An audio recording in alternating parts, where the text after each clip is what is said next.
we have a problem. Take a look at this lady, Denise Coates, the founder of Bet360. Her net worth, according to Forbes, $7.7 billion. And she is considered among the wealthiest women in Britain. And take a look at the biggest betting company in Africa, Betway, founder Anthony Weckman, net worth hidden from the public, definitely more than $8 billion. At least we know his name. Some founders of these $1 million gambling companies remain in the shadow. One example, the founder of 22Bet is unknown. Some of these companies are owned by entities in what we call tax havens. A lot of those places are also really well known for secrecy, for hiding the ultimate owners of these companies. These people are collecting millions of dollars every month, all thanks to these hard-working men who are addicted and can't stop playing. I don't want this. I don't want this. Be cool. Because if you don't win, you'll collapse. People collapse here in the shop, and we never know if it is due to hunger or any other conditions.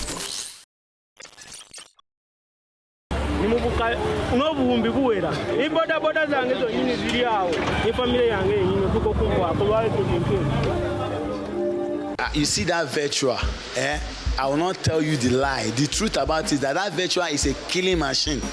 If you want to die, go there. You will die easily. If you have 50,000 in your pocket, in the next 5 hours, if you don't take time, you will borrow money out of that place. The gambling industry is growing at a rate of 7.7% annually. The industry is worth $1.6 billion, and it is projected to be worth $2.3 billion in the next 4 years.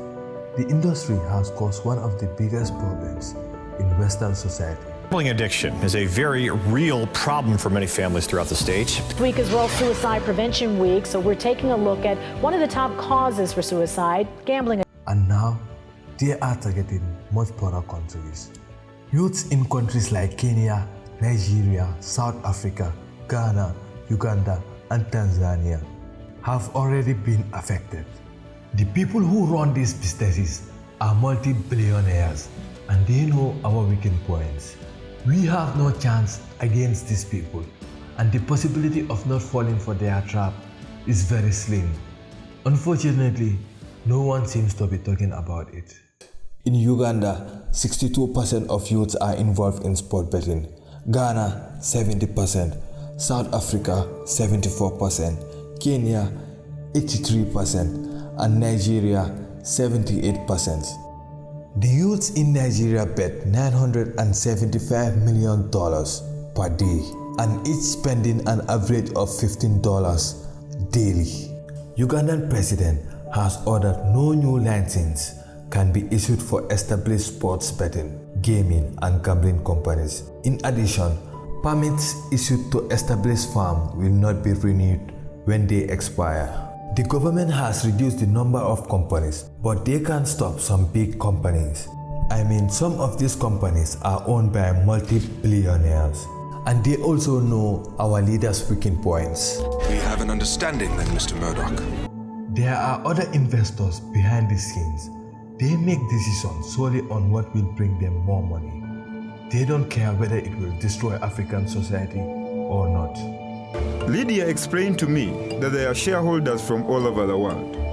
I was amazed. I never thought that our money was ending up in bank accounts in China, India, Malta, Turkey, the UK, and the British Virgin Islands, to name just a few. Most people think that these are companies from here, like they have no idea that they are foreign companies. The scary part is we don't have any government to protect us against these predators.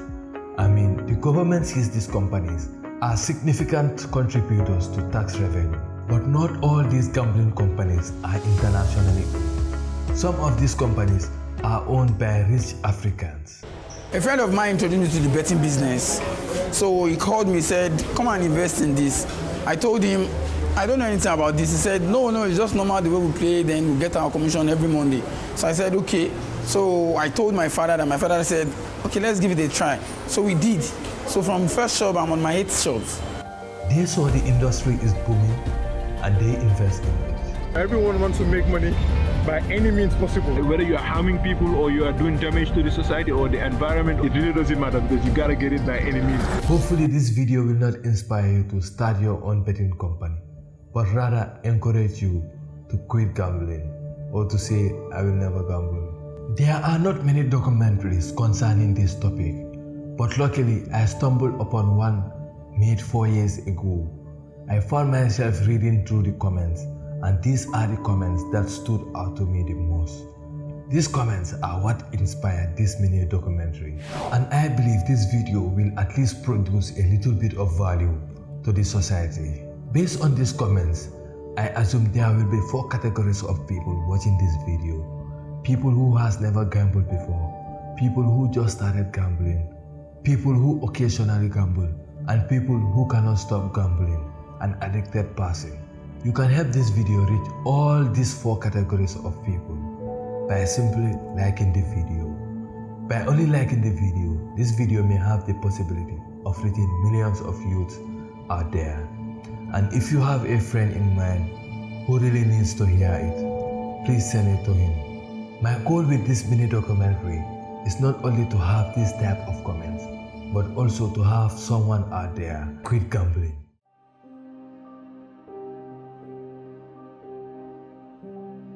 I was a huge gambler too. I used to stay a huge amount on football matches. I did this for years and only got little in return. It was beginning to look like a big problem because I only depend on it for income, which of more times than often goes in my favor. My friend told me he will help me quit because he worked as a cashier at the biggest lottery organization in my town. He spoke to his boss and I got a job there. And within 2 months working there, I saw people lose time, fortune, savings, and even on one occasion, this guy lost his decade-old marriage. I also saw old man weep miserable. It was such a sad sight.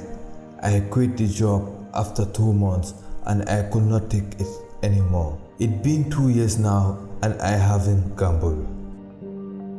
In my country, Ghana, bet has become a way of life and a lot of us place our lives in it for hope. I used to hate it, but when I completed university with 2nd class in computer science, but with no job, I decided to try it to increase the small amount. I have to be able to purchase a laptop, but ended up losing it.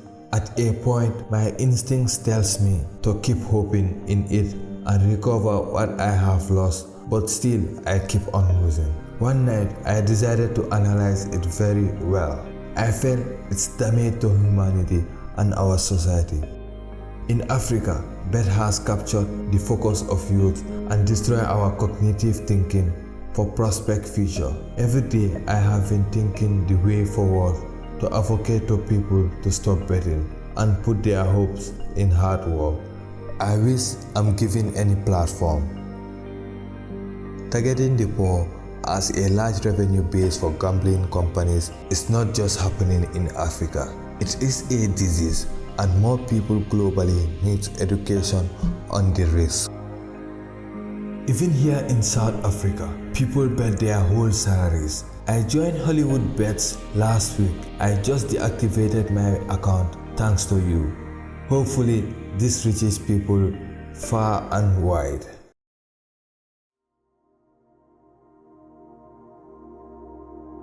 So you have a dream of becoming rich and you wanted financial freedom. You find yourself working almost the whole day, thinking to yourself, one day I will get there. Years passes, yet you remain in the same place, facing the same financial situation and earning the same monthly income. In fact, your responsibility started to grow, leading your expenditure to rise and surpassing your stagnant income. You tell yourself that maybe adding another shift or another job will make things okay. So you take on a new job or working multiple shifts, working the entire day. By the time you get home, it's late, and when you lay on your bed, you are out. You repeat this process for some years until you realize things are not getting better. The cost of living is increasing, surpassing your income again. In fact, you owe the shopkeeper. Despite working the whole day, you have no money saved up. As you get older, it seems like your dream of becoming rich will never come true. Then you hear a rumor in the neighborhood that one of your mates have won a huge sum of money from betting, having invested only a small amount. You start asking about how betting works. Congratulations, your financial situation has led you into a mess. And if you have no job, it is nearly impossible to escape this phase. But let's just say you manage to escape this phase. You are not interested in gambling. Then phase 2 hits you. 100% free sign-up bonuses. Before we get going today, I must announce to you that we do not promote gambling in any form.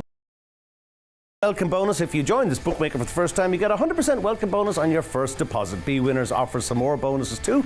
Check them out on their website when you have. It's a 100% bonus matching your first deposit of up to 1,000 Rand. Betway also offers up to 2,000 Rand for casino bettors, as well as a 300% multi-bet bonus. If you have a problem financially, you definitely end escaping this phase. Their trap is to get you to start playing, and once you do, congratulations, you are part of the victims. Let's assume you are a superhero. Let's assume, and you didn't fall for it. Then the advertising strategy hits you. Your favorite celebrity is lying about how these betting sites will make you rich, fueling fake hopes in you. See, man, go to use 200 naira, they bet 20 match. Me, I go use the money buy bread and mineral. Go tell and say the game cut because you know if you enter. You want to use the money buy bread? Guy, not try am. That guy they predict the game with bet fuse and bet fuse sure. No try am. Come on, carry that your bololo, go sit down. Let's go. I have your money. But wait, if I play too short odd now, I got double this money. I win! I win! Oh. Thanks so much, Pastor. For the fans of both Davido and fans of 1xBet, cool activities. Not knowing they got paid huge amounts of money to do this. Then you start thinking about maybe I will be lucky if I try it out, and it may solve all my financial troubles. Perhaps everyone around me is doing it, so it's no big deal, you say to yourself. Once you start having these thoughts, buy, because you are already a victim. While Fuardo Anderson quotes, a man is what he thinks about all day. I don't think many people will escape this phase. In fact, these betting companies have started to infiltrate our homes. They don't need big branches anymore. They simply give betting machines to our brothers, mostly our sisters, to make it super convenient for us to play. If there is no betting company in your neighborhood, no problem. Do you have a phone? If yes, you can start betting in couple of minutes. If you don't have an internet connection, no problem, because their site is not like TikTok. You can play for hours with a little megabyte. There is this obvious study that shows the poorer you are, the more you are likely to be addicted to gambling. That may be the reason they are attacking poor Africans.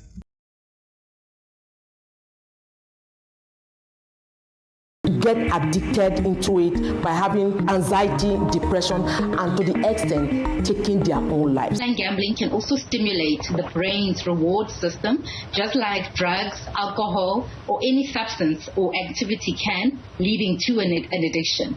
So people with gambling tendencies can also develop what they call compulsive gambling or pathological gambling, as it's sometimes referred to. It can also lead, sadly, to theft, fraud, or jeopardizing relationships, work, dropping out of school, and asking others to bail you out for financial trouble because you gambled the money away. And unlike most casual gamblers, who stop when they're losing or set a loss limit. People with a compulsive gambling problem are compelled to keep playing to recover their money, a pattern that obviously then over time becomes quite destructive. New to the game, excited to play, you experience both losses and wins initially. The problem starts when you make your first big win. The money earned from playing one ticket surpasses your monthly income, and you start to think you are a genius in gambling. As you win more, you gamble more, leading to even greater loss. Your routine now involves, when you win some money, take a break from work. When your money runs out or the company wins back the money, you go back to work. Then you gamble your hard-earned money with the hope of recouping your losses. If you lose it, or when you lose it, the next day you return back to work. Stuck in the cycling of working and gambling, hoping one day something magical will happen and you will win $100,000. It is exactly what it seems like it is. You are now working for these people and you are making them richer.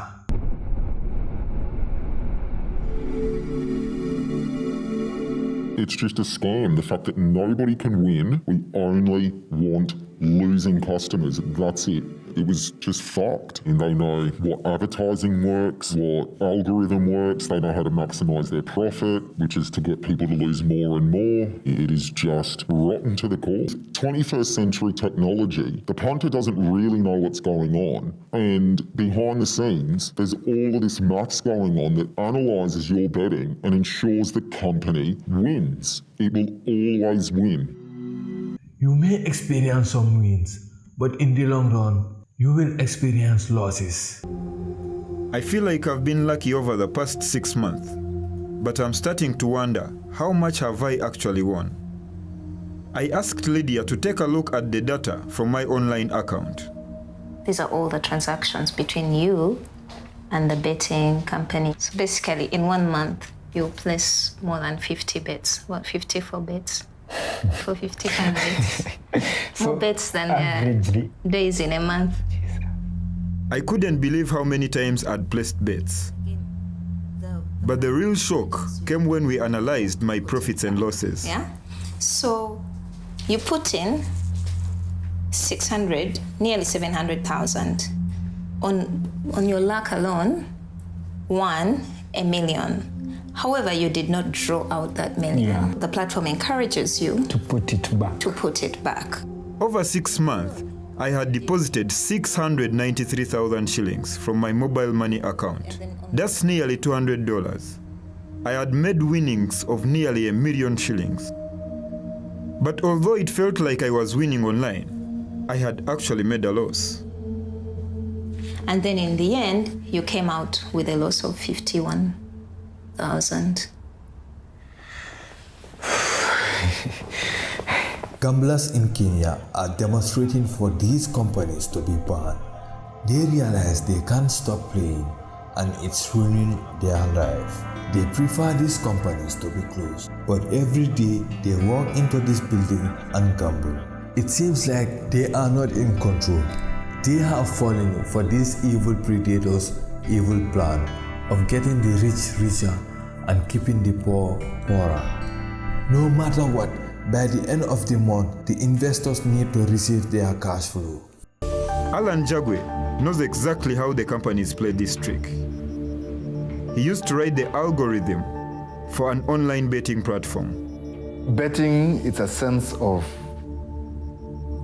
you are spending money. It's a spend. Do not think of it as an investment. Think about it this way. The companies are in business. They're there to make profit for their stakeholders or shareholders. That's their primary goal. They try as much as possible to limit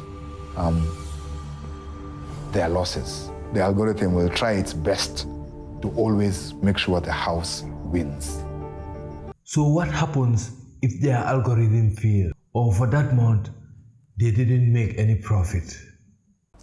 So I'm now joined by Mr. Hassan Nasir, that's the Chief Executive Officer or the owner of B Winners Sporting or Betting Company there. Mr. Hassan, good evening. So first things first, these claims there that over 4,000 youth won Sunday's jackpot. If you are to pay each one of these young people $12,500, that would amount to about $12 million. But are these claims, are they true?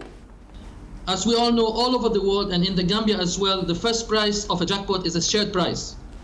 Anyone can go to the terms and conditions in our website and see it there very clear. And you can even Google it to add to that. You can even Google share about the jackpot prize. So to answer to your question, yes, there was about 4,000 winners on the shared prize of a jackpot.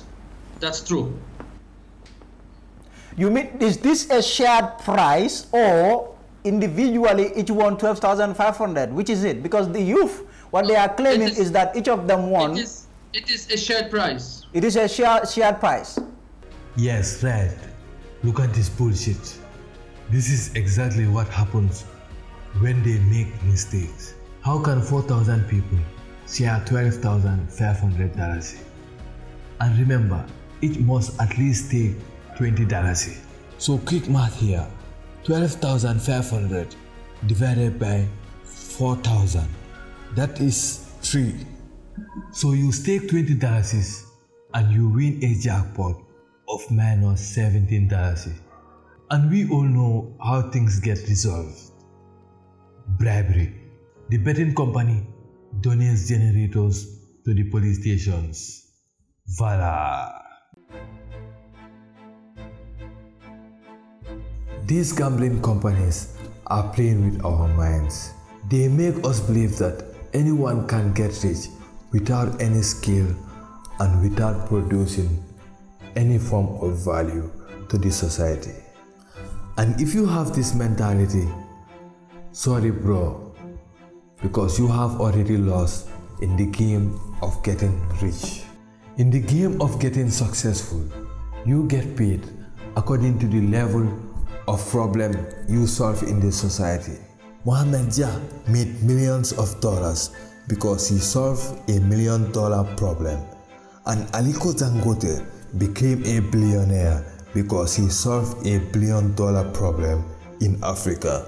The same holds true for these rich tycoons. YouTube is going to pay me based on how many people watch this video, and you won't have watched this video to this point if you have no value, and in return I will not make nothing from the video because society thinks it has no value. And if millions of people watch this video, I'm going to get paid a lot of money because society thinks it has value. So stop chasing money and start solving problems. Sharpening up your skills, hustle smart, and let's level up together.